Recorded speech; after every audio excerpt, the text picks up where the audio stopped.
ప్రవచనాలు ఉంటాయి. ఇర్మియా అంటారు. దానిలో ఈ 31వ అధ్యాయం మనం చదువుకున్న ఈ వాక్య భాగం గమనిస్తే 31, 32, 33 వచనాలు ప్రాముఖ్యంగా మనం ఇక్కడ చూసేది ఏంటంటే 2 నిబంధనల గురించి గుర్తు చేస్తాం. మొదటిది పాత నిబంధన అనేది ఇక్కడ మెన్షన్ చేయకపోయినా నూతన నిబంధన, క్రొత్త నిబంధన మీతో నేను చేయబోతున్నాను అని ఇశ్రాయేలు తోటి యెహోవా సెలవిస్తున్న మాటను మనం జ్ఞాపకం. నేను ఇశ్రాయేలు వారితో యూదా వారితో కొత్త నిబంధన చేయు దినములు వచ్చుచున్నవి. ఇదే యెహోవా వాక్కు. క్రొత్త నిబంధన చేసే దినాలు వస్తున్నాయి అని చెప్తూ ఏంటి ఆ నిబంధన అనే దాని గురించి, ఆ నిబంధన ఉన్న ప్రత్యేకత గురించి 32వ వచనం అంటాడు.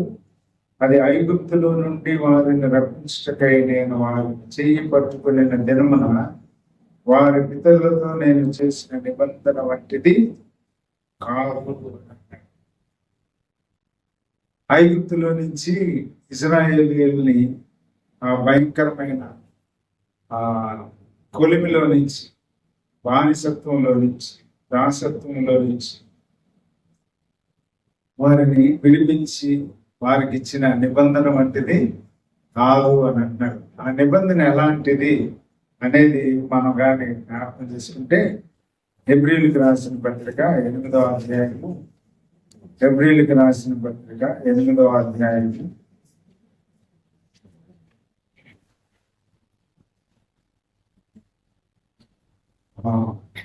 8వ వచనం నుంచి 13వ వచనం వరకు ఉన్నాయి. నేను అవన్నీ చదవను, దాన్ని అక్కడ ఉన్న వాటిని ఇక్కడ గుర్తు చేస్తూ హెబ్రీ గ్రంథకర్త తెలియపరుస్తూ ఉంటున్నాడు. 8వ వచనాన్ని మనం చూస్తే 7వ వచనాన్ని నుంచి చూద్దాం. ఎలాగనగా ఆ మొదటి నిబంధన లోపం లేనిదైతే రెండవ దానికి అవకాశము ఉండనేరదు. మొదటి నిబంధన లోపం కలిగింది కాబట్టి రెండవ దానికి అవకాశము ఏర్పడింది. మొదటి నిబంధన లోపము ఏంటి అని అంటే, మనం ఇంకా పాత నిబంధనలో ఇశ్రాయేలీయులు వారు చేసిన, లేకపోతే దేవుని సన్నిధికి వచ్చే ఆ నిబంధన ప్రణాళిక, లేకపోతే ఎలాగ వచ్చి ఆయన ఆరాధిస్తూ ఉంటారు, ఎలాగ ఆయన సన్నిధిలో ప్రవేశిస్తారు, వాళ్ళకి మోషే ద్వారా ధర్మశాస్త్రాన్ని ఇచ్చి ఏ విధంగా ఆ నిబంధనలో అంటే వారు ప్రభువుతో, దేవునితో, యెహోవాతో ఆయన సన్నిధిలో కలిసి సామరస్యం చేయాలా అనే విషయాలని అక్కడ పాత నిబంధనలో గుర్తు చేశాడు. అవి ఎలాంటివి అని అంటే, మరలా వాళ్ళకి పాప జ్ఞప్తి వారికి వస్తూనే ఉంటుంది. ఆ పాప జ్ఞప్తి వచ్చినప్పుడల్లా మళ్ళా వాళ్ళు ఏం చేస్తారు, మళ్ళా ఆ దేవాలయానికి వెళ్ళి, పరిశుద్ధ స్థలానికి వెళ్ళి వాళ్ళు దేవుని సన్నిధిలో బలి అర్పించి యాజకుడి ద్వారా, ఆ ప్రధాన యాజకుల ద్వారా వాళ్ళు లోపల ప్రవేశించేవారుగా మనం చూస్తూ ఉంటున్నాం. ఇదంతా కూడా ఏటేటా ప్రతిసారి జరుగుతూ ఉంటుంది. సంవత్సరానికి ఒక్కసారి అయితే ప్రపంచంలో ఉన్న ఇశ్రాయేలీలంతా కూడా వాళ్ళు ఎక్కడ చేరుతారు, పస్కా పండుగ దగ్గరికి చేరతారు. వాళ్ళు చేరి ఆ నిబంధనలో, లేకపోతే దేవుడు వారికి ఇచ్చిన ఆ యొక్క నిబంధన ప్రకారం వారు బలులు అర్పించేవారుగా మనం చూస్తాం. బలులు అర్పించి దేవుడి సన్నిధిలో సహవాసం చేసేవారుగా మనం చూస్తాం. కానీ దానివల్ల ప్రయోజనం లేదు. కారణం ఏంటి అని అంటే, ప్రాముఖ్యంగా కోడిల యొక్కయు, మేకల యొక్కయు, వాటిలన్నిటి చతుష్పాద జంతువులు, ఏదైనా పవిత్రమైన జంతువుల యొక్క రక్తము మానవుల యొక్క పాపాన్ని తీసివేయటానికి సరిపోదు. కాబట్టి ఈ రక్తము అంటే జీవం కలిగిన జంతువుల రక్తం, వాటి యొక్క ప్రాణాన్ని తీసి వాటి యొక్క రక్తాన్ని ప్రోక్షిస్తే టెంపరీగా ఆ రిలీఫ్ ని వాళ్ళు పొందుతారే కానీ పర్మనెంట్ సొల్యూషన్ అయితే లేదు. పర్మనెంట్ గా వాళ్ళు ఆ రిడెంప్షన్ లోనికి లేకపోతే విమోచనలోనికి లేకపోతే నూతన నిబంధనలోనికి రావాలి అని అంటే ఆదికాండం 3:15 ఆయన చేసిన వాగ్దానం అక్కడ అవ్వతోటి ఆదాముతోటి ఆ సర్పంతో చెప్పిన విషయాల్లో మనం చూస్తాం. ఆ స్త్రీలో నుంచి దేవుడు ఆయన ఒక రక్షకుడిని తీసుకుని వస్తాడు. ఆ రక్షకుడు లోక పాపాన్ని మోసుకొని ఆయన బలిగా అర్పించబడతాడు. ఆ అర్పించబడి సాతానుతో అంటాడు, ఆ సర్పంతో ఆయన ఏం చేస్తాడంట, నిన్ను తల చితికి కొడతాడు, నీవైతే మడిమి మీద కొడతావు అని అంటాడు. కాబట్టి ఆ యొక్క దేవుడు చేసిన ప్రాఫెసీ లేకపోతే దేవుడు ఇచ్చిన వాగ్దానం అది నెరవేర్పే నూతన నిబంధన, క్రొత్త నిబంధన అని మనం చూస్తాము. 13వ వచనంలో కూడా చూస్తే ఆయన క్రొత్త నిబంధన అని చెప్పుకు చేత మొదటిది పాతదిగా చేసి ఉన్నాడు. ఏది పాతగిది ఉడిగిపోవునో అది అదృశ్యమొకటకు సిద్ధముగా ఉన్నది. 9వ అధ్యాయం ఎలాంటిది అనే విషయాలు చాలా విప్లవీకరంగా మనం చూడొచ్చు. కానీ ఇక్కడ అనేది ఏంటి అని అంటే పాత నిబంధన మొదటిది పాతగిలిపోయి ఏమైపోయిందంట, చేసి ఉన్నాడు. ఏది పాతగిలి ఉడికిపోయానో అంటే కంప్లీట్ అయిపోయిందో, ఏది పాతగిలిపోయి అదృశ్యం అయిపోయిందో అది ఎలాగ అదృశ్యమైంది, ఎలాగ పాతదైంది అని అంటే క్రొత్త నిబంధన ప్రభు అయిన యేసుక్రీస్తు ద్వారా ఏర్పరచబడింది. అందుకనే 9:12 మనం అనుకున్నదే ఇక్కడ మనం లేఖనాల్లో చూడొచ్చు. మేకల యొక్కయు కోడెల యొక్కయు రక్తముతో కాక తన స్వరక్తముతో ఒక్కసారి పరిశుద్ధ స్థలంలో ప్రవేశించాను. ఎలయనగా మేకల యొక్కయు ఎడ్ల యొక్కయు రక్తమును మైలపడిన వారి మీద ఆవు దూడ బూడిద చల్లుటయు శరీర శుద్ధి కలుగునట్లు వారిని పరిశుద్ధ పరచిన ఎడల నిత్యుడగు ఆత్మ ద్వారా తను తాను దేవునికి నిర్దోషినిగా అర్పించుకుని క్రీస్తు యొక్క రక్తం నిర్జీవ క్రియలను విడిచి జీవం గల దేవుని సేవించుటకు మీ మనస్సాక్షిని ఎంతో ఎక్కువగా శుద్ధి చేశాను. కాబట్టి మేకల యొక్కయు ఎడ్ల యొక్కయు రక్తంతో కాక తన స్వరక్తముతో క్రొత్త నిబంధన ఆయన చేసుకున్నట్లుగా మనం చూస్తా ఉంటున్నాం. కాబట్టి ఈ ఉదయకాల సమయంలో దేవుడు మనకి ఇజ్రాయేలీయులకి యూదా వారికే కాదు కానీ సర్వలోకములో ఉన్న మానవులందరి కొరకు ఆయన బలిగా అర్పించబడ్డాడు. ఆయన బలి అయిపోయిన కారణం చేత ఆయన కార్చిన రక్తం ద్వారా మనకి విమోచన కలిగింది, మనకి పరిశుద్ధత అనుగ్రహించబడింది. చివరిగా ఒక వచనాన్ని మనం చదువుకొని ప్రభు బలలో పాల్గొందాం. 9వ అధ్యాయం 16వ వచనాన్ని మనం చూస్తే మరణ శాసనం ఎక్కడ ఉండునో అక్కడ మరణ శాసనము రాసిన వాని మరణము అవశ్యము. ఏదైనా మనంలో ఆయన ఆదాముతో అంటున్నాడు కదా, ఈ పండు తినుదినమున నీవు నిశ్చయముగా చచ్చెదవు అని అంటున్నాడు.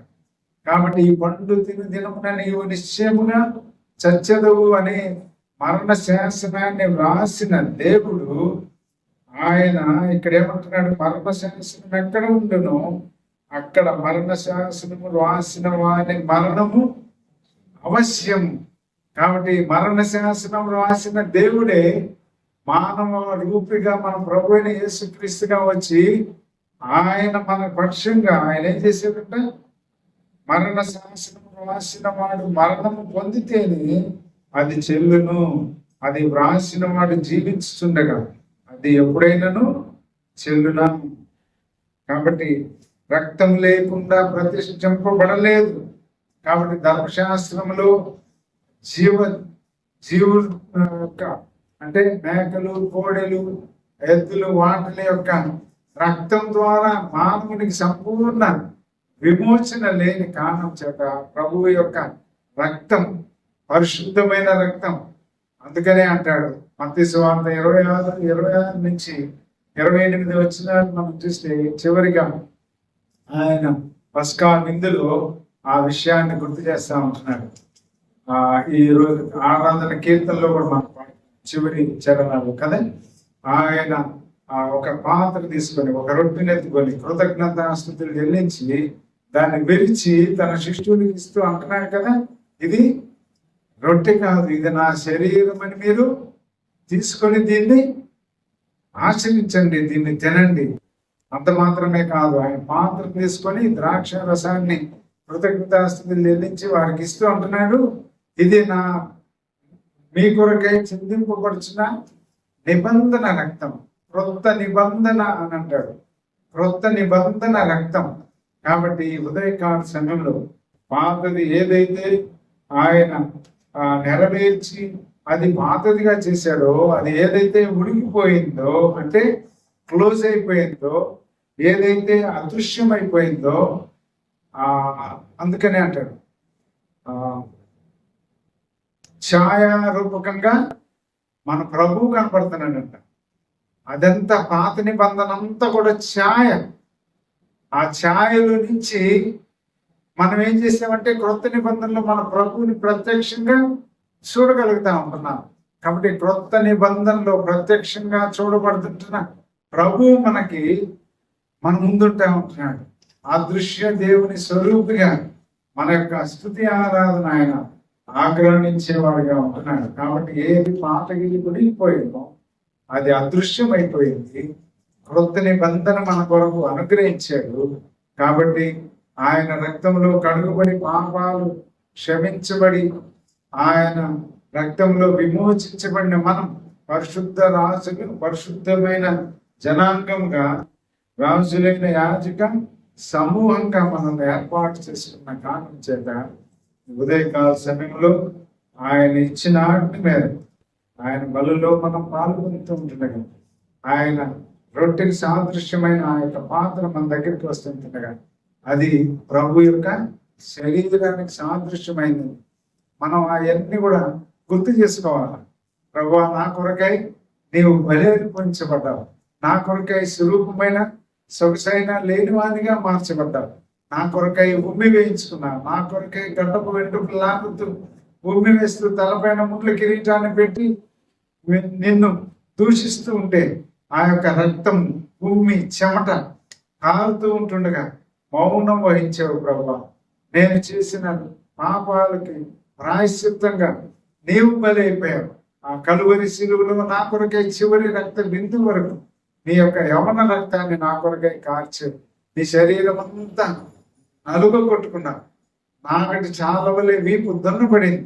రక్త సిద్ధమైన దేహం స్వరూపమైన సొగసైన లేనిదిగా మార్చబడిన నీ దేహానికి సాదృశ్యమైన ఈ రొట్టెలో, ఈ రసంలో పాల్గొంటూ ఉంటుండగా హృదయపూర్వకంగా ఆయన యొక్క శిలువ ధ్యానాన్ని, ఆయన శిలువ శ్రమల్ని వాళ్ళన్నిటిని జ్ఞాపకం చేసుకుంటూ ఆయన ఆత్మతో సత్యంతో ఆరాధించవలసిన వారం వింటున్నాం.